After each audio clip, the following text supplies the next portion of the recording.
Babel. This is very heavy. Very, very heavy, can I just say. Hi, I'm Sarah and welcome to Acid Burn Saya. And today I'm going to talk about the books that I want to read by the end of the year, which is basically my December TBR. I have a few returns because I didn't get them read. In my November TBRs, I only read 4 of them out of the 10 that I had. So I have picked a few from that, the books that I wanted to read last month that I do want to finish this year. I have returning To Kill a Mockingbird by Harper Lee, which I haven't read, and I haven't watched the movie. I know nothing. I know it's about race in the South,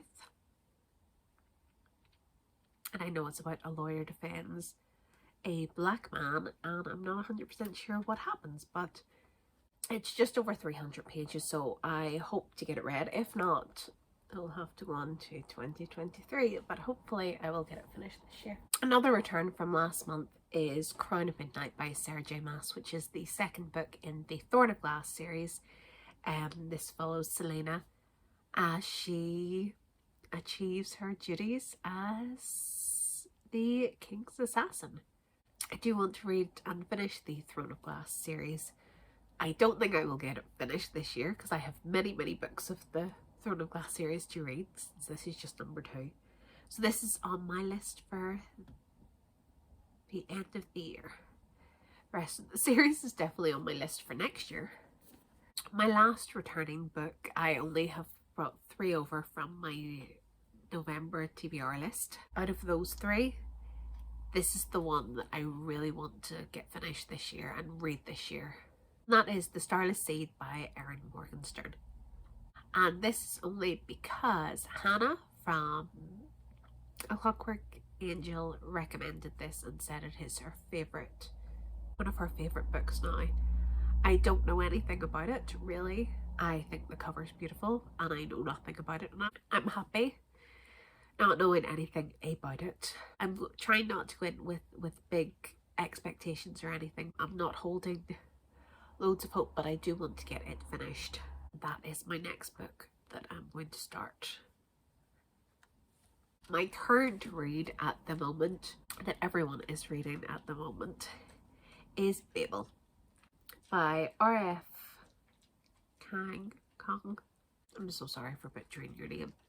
Babel is about a Chinese boy whose family die and he is taken in as a ward by a professor at Oxford, and he is trained in languages. Babel is set at Oxford, and the little boy, who names himself Robin because the Englishman won't be able to say his name.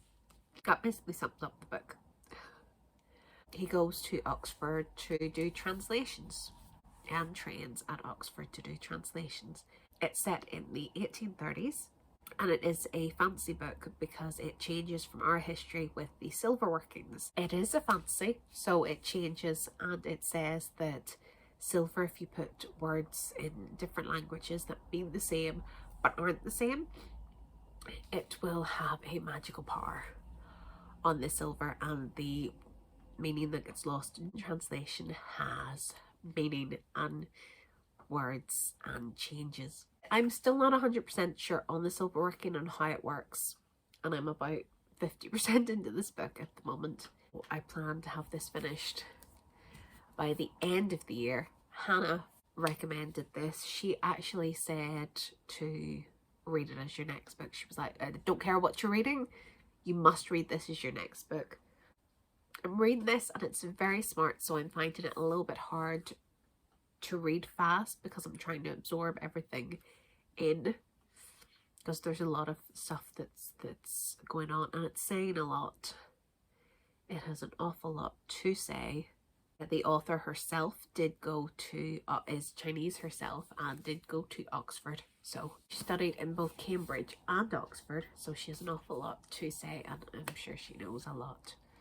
So I'll see how it goes, and we'll talk about it at the end of the year wrap up. I'm sure I will have a lot to say on it. So yes, hopefully, I'm sure I will get that finished this year. I originally bought it on audiobook because it was recommended. I read to listen to it on audiobook, I think, for all the translations and all the words that are being said in different languages to get the right pronunciations. However, I bought after I was listening to it. I knew my mother would love this book because it's all about languages and the words and meaning and breaking down what all the words mean. So I bought this for her. Well, I sort of bought it for me, but I bought it for her so she can read it herself. And she has started it herself, so we can talk about it whenever she finishes it. She'll probably finish it before I do because she's such a quick reader. So yes.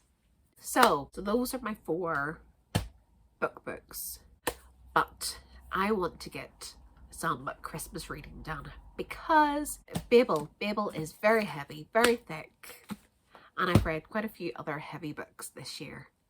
I want to read something lighter. So I want to read some Christmas books. I have Just for Christmas by Scarlett Bailey, which I have had for very, very, very long time. Let's scare myself and see when it was printed. I don't think I've had it from 2013, but it wouldn't surprise me if I did. That's when it was printed.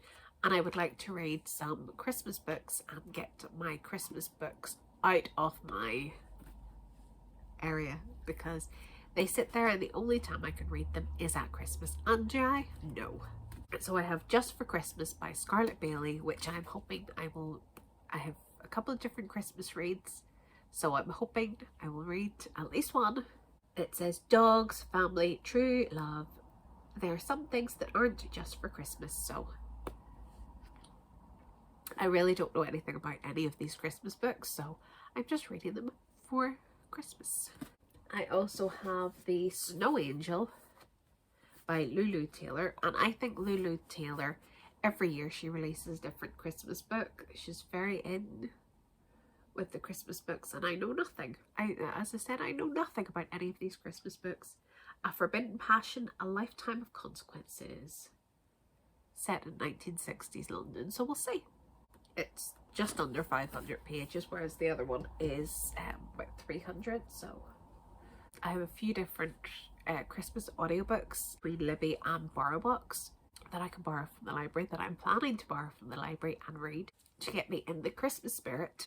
First I have Christmas by the Coast by Mandy Baggot, which looks like a really cute Christmas story. Christmas by the Coast. I mean, yeah.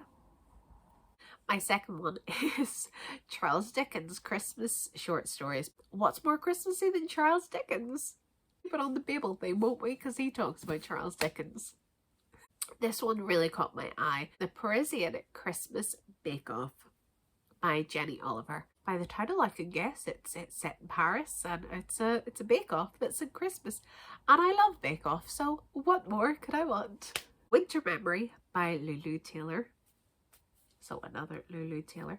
Hopefully I like her. I think hers are more sort of thrillery Christmas books, but we'll see. We'll see. I think I just want sort of romance and fluff and something a bit lighter than what I have been reading. Midnight in the Snow by Swan.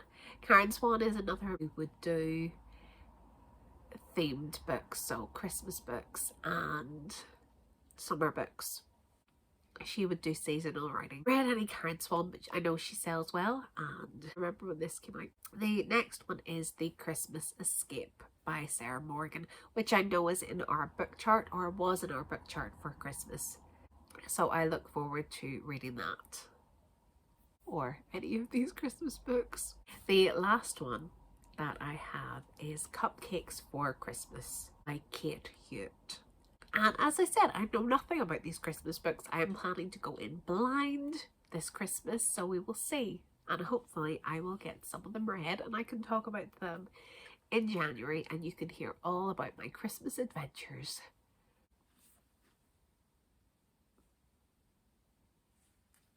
It's sitting staring at me. But I know I will not get to it. It will take, considering how long Legend Board took me to read. Oh my goodness, this one's over 500 pages. yeah, don't think I'm getting to that this year. That will be put on the next year's back burner. But yes, thank you for listening to my rant. The books that I want to read by the end of the year. The only ones I'll be really upset about if I haven't read by the end of the year will truthfully be these two. That's really, truthfully, I won't be too upset if I don't get to these two. Because I would really like to read some Christmas books. So it's my idea every year to read Christmas books, and I never do. So hopefully this year I will. So yes, if you like this video, please like, and if you want more of my content, please subscribe and comment with what you're reading this month. And I can't wait to hear what you're reading this month. So thank you. Bye.